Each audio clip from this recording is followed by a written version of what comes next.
New York City just threw New Jersey commuters a massive curveball when it comes to getting to work in the Manhattan area. Now, if you're unaware, congestion pricing is now in full effect, and there are some consequences, I guess, to doing so. We're going to cover everything from what's going on, how much it's going to cost commuters, and a couple other topics. But before we get started, if it's your first time to the channel, my name is Steve McCutcheon, and I'm a realtor at Berkshire Hathaway. On the Live in Central New Jersey channel, we cover everything related to the Central Jersey real estate market. So if you want to be the first one to know what's going on in Monmouth or Ocean County real estate, feel free to click the bell, hit the subscribe button. Let's get this video started. So what exactly is happening with these congestion tolls? Well, every single day into Manhattan, you're looking at a couple 100,000 cars that are going to be commuting from New Jersey, maybe some from Connecticut, Massachusetts, and any other surrounding areas. So obviously a lot of influx into one. I mean, man, the city's pretty big. It's a big area, but kind of into one, I guess, location in a sense, right? And New York City wants to cut down on this. So what are they doing? They're basically giving peak pay. But why are they doing this in the first place? Well, their website lists 4 different reasons. They want to reduce the traffic and the commute times to work, reduce the emissions, and also improve air quality, safer streets, and just overall improve quality of life. So that's pretty much their reasons for doing so. Now, with the peak pay hours, this is how it's going to work. Monday through Friday from 5 a.m. to 9 p.m., you're going to be paying $9 to get into the city. And then you're going to be paying in the off hours, so 9 p.m. to, I guess, 5 a.m. are going to be $2.25 only. So obviously a pretty large discrepancy right there.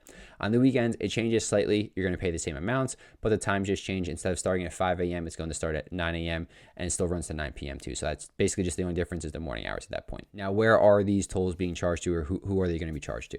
So it's going to be anyone that's entering the Manhattan Business District anywhere south of 60th Street. So if let's just say you were looking at a map of New York City, find Central Park. Below there is going to be 60th Street, and anything south of there. There may be like 1 or 2 exceptions for roadways, but that's pretty much about it. And if you are crossing through the Holland or Lincoln tunnels over there, you actually get a tunnel credit of $3, so it should only be $6 charged to you. That's pretty much your discounts that you're getting. And then there are some future plans to increase these tolls as the years go on. So after a couple of years, they're supposed to be changing up to $12, and a couple of years after that, up to $15. So it doesn't look like anytime soon they are going to be coming down. Where is this money going? Where are the new tolls heading? Well, they're staying in New York City. If you ever heard the MTA, or Metropolitan Transportation Authority, that's what it's called, so MTA for short, it's going to be sticking with them. They're going to improve the mass transportation in New York City and not anywhere else currently. So the money's in New York City, but a lot of people from out-of-state commuters are the ones that are going to be affected by this. So residents in New Jersey, again, Connecticut, maybe Massachusetts, or even different parts of New York City. To my knowledge, if you're in the Long Island area, Staten Island, and you're going into Manhattan, to my knowledge, you're affected as well. So this is kind of going to be an issue ongoing. And the fact that if, for instance, how many times do we talk on this channel, right? Monmouth County, Ocean County, whatever town I pick. If I'm doing a things to know video, pros and cons, most of the time commuting to either the New York City or Philadelphia is going to be a pro. It's going to be a massive thing to know because so many people will work in the city, but then live here in New Jersey for the overall better quality of life. Now, that's going to be an issue because if people are now priced out of commuting into the city, they're going to be forced to use mass transportation whether they really want to or not. So how could that be an issue? Well, what if we don't have the structure or the infrastructure here necessary for the amount of people that might jump onto mass transit versus that were driving their cars previously, right? So if that many people are now priced out of driving themselves in, do we have the amount of trains, maybe conductors? Do we have enough bus drivers? Do we have enough buses to add these extra people onto it? I don't know. I don't take the train to the city every day or take the bus there every day. That's not my job. So I don't know the answer to that just yet. We haven't really, and we're not going to see the effects of this for 3, 6 months, maybe even a year down the line, and if it actually works or not, right? So we don't know yet. Now, New Jersey has actually tried to step in and stop this from happening, but unfortunately, federal judges have already overruled it, and they've basically ruled against New Jersey, saying that this congestion toll is going to take place, and it currently is as I'm making this video, so I don't see that changing anytime soon. Now, do I think New Jersey should be in negotiations with New York and then try to work something out where they get a portion of the funding? Yeah, I think that would be the smart and proper thing to do in my sense, because if we have such a large population working in their city, and then helping, just basically making it as lively as possible. People from New Jersey are supporting New York City businesses just beyond lunchtime with restaurants, bars, maybe different entertainment options. I think that'd be the best thing to do in both cases. But so far, New Jersey's not going to get a dime from it. And we have to kind of see this where it takes us. But in my opinion, I think the best way to do would just be split the funds some way or another. Because if New Jersey's going to have to start upping their mass transportation for this, why shouldn't we get maybe a little bit of money for it? I don't know. I'd love to hear your comments down below, though, whether you're from New Jersey, New York, or just kind of if you do commute to the city every day. So how does it stack up in terms of commuting from New Jersey, Monmouth County, and Ocean County area into New York City now, whether driving your car or through mass transit? So I took a couple different routes here, for instance. So I did the western side of Monmouth County, and I took Freehold, kind of like a very central location over there. You get a little bit cheaper in this area because you aren't going to be dealing with the Garden State Parkway as long. So you're going to be taking Route 9 all the way up until you hit the Garden State Parkway or the Turnpike, whichever one you take in. And then from there on, you'll be paying more tolls. That's going to be roughly $33 a day round trip.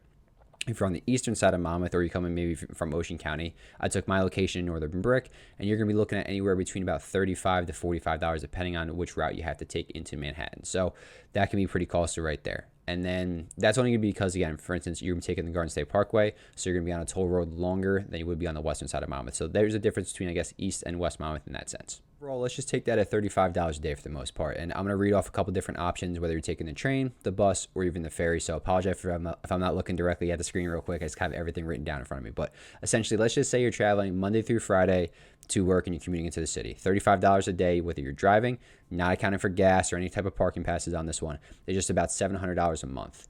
Now, let's say you want to take the train in the northeastern part of Monmouth County somewhere. So take Asbury Park, for instance, right? It's a little bit more kind of like central-ish, but from there, it's $37 round trip. Or if you get the monthly pass, you can actually get that down to about $532, which isn't necessarily bad, but again, also not accounting for parking. So just tolls to tolls, or tolls to how much it takes to take the train. So right there, you'd be saving about $168, it looks like, right? From taking the train versus commuting with your car. And then if you decide to take the bus, this will run you depending about $400 to $500, depending on your location, which one you use, whether it's NJ Transit, going to be Academy, but pretty much that's the end of the spectrum. That's all, $400 to $500. Again, not accounting for parking if you have to on a certain location, like a park and ride or something like that. So that'll have to get added in. Now, if you take the ferry from the northeastern part of Monmouth County, we have 3 different ports up there. That's going to be the Atlantic Highlands, and Belford. That's going to run you $49 round trip, or if you get the 40 trip pass, it's $720. So that's actually going to be more expensive on a per trip basis versus actually driving yourself. So that might not be the best route. But if you're looking for the ease of transition over there, it's definitely going to be the fastest by far. So if you're looking for just time wise and you live in that area already, might recommend even taking the ferry on that aspect. So that's kind of your 3 options between the bus, the ferry, and the train. Now, those are your 3 main ways to commute into other than driving yourself. Now, if you want, I've actually done a video on it previously. I give you all different ways, especially from the Monmouth and Ocean County area, that you can commute into the city. I go a little bit more in depth on it. So feel free to check it out. I'll link it in the description down below and also at the end of this video too. But essentially, in my opinion, if you're looking at it, bus and train, definitely going to be cheaper. And then the ferry, while it is technically a little bit more expensive, when you add in the gas, you probably is going to be a little bit cheaper on the ferry side too. So again, that's going to be on a case-by-case basis on that one. So, but I would love to hear your comments down below, what you think about the congestion pricing and what's going to happen. We won't really know the effects just yet on how it's going to really play out, but it's going to be interesting to kind of see. Now, if you're looking to move to the Central Jersey area, Monmouth, Ocean County, feel free to reach out. All my contact information is also down low in the description and the comments. So whether you're 1 month, 3 months, 6 months, even a year out, it doesn't matter to me. Let's just get you on the right path towards your real estate goals. And if you're looking to move to a different part of maybe the Central Jersey area, check out the videos popping up and hopefully help out with it too. Have a great day.